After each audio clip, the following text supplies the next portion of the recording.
Umakyat ng La Trinidad Benguet kanina si John para mamili ng mga gulay na siyang ibabagsak niya sa Balintawak Market. Kung siya raw mismo ang bibili, mas mura makukuha sa local farmers. Ang patatas, 65 to 70 pesos per kilo ang kuha niya. Tumaas na nga raw yan kumpara sa 50 to 52 pesos lang kahapon. Pag ibinaba nila sa Metro Manila, papatungan na nila para makuha ang ginastos. Kaya ang 65 pesos na kuha nilang patatas, magiging 73 pesos na ang kada kilo sa bagsakan sa Metro Manila.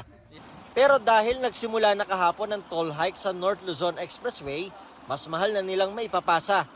Kabilang sa Class 2 ang dalang 6-wheeler truck ni John sa pagkuha ng gulay. 142 pesos ang itinaas kapag end-to-end ang paggamit ng NLEX. So, siyempre po, pagka nadagdagan po kasi expenses namin, natural pong ipapatong namin yung sa gulay. Kasi po, kung dati po, halimbawa po, ang toll fee namin 718, tapos ginawa nilang around po lang 1,000 na. Siyempre po, nakakailang balik po kami. Back and forth po, dadaan kami sa kanila. Natural po yung expenses, dadagan po namin sa presyo. 5 beses daw kada linggo sila nagpapabalik-balik ng Benguet para bumili ng gulay. Dito sa Balintawak Market, karaniwang binabagsak yung mga gulay na nanggagaling sa norte. Ang sistema, yung mga supplier, dinadala doon sa tinatawag na bagsakan, yung mga gulay. Saka doon bibilin ng mga nagbebenta rito sa palengke. Kaya ang nangyayari, 2 hanggang 3 beses nang nagkakaroon ng patong sa presyo. Kaya ang mas sumaray, mga mamimili.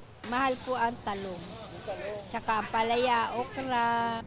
Sa biliang ito ng gulay, malaki raw ang itinaas mula sa presyo kahapon. Ang patatas na dating 1,200 pesos kada bundle ang kuha nila kahapon, 1,300 pesos na raw ngayon. Ibebenta nila ng 100 pesos kada kilo mula sa 90 pesos lang kahapon. 15 pesos lang ang kada kilo ng kamatis kahapon, 25 pesos na raw ngayon. Ibebenta naman sa mamimili ng 40 pesos kada kilo. Sabi ko, bakit kasi tumaas na rin yung kinukuhanan nila, kaya mataas na rin yung nila sa amin bigay. Kung gusto raw na hindi lalong tumaas ang presyo na inaangkat mula sa norte, Kung pwede sana, huwag ganun kalaki. opo. Yung increase. Kaya dapat hindi ganun kalaki yung increase. Ayon sa Toll Regulatory Board, pwede namang maghain ng petisyon ng grupo ng truck drivers at iba pang motorista kaugnay ng toll hike. Alam naman po nila na may procedure tayo sa ganyang mga pagkakataon. Pwede po silang mag-hain ng petition for review sa Toll Regulatory Board in accordance with the established procedure.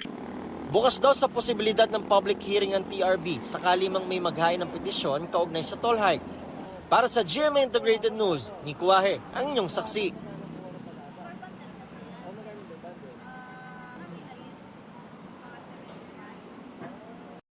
Mga kapuso, maging una sa saksi.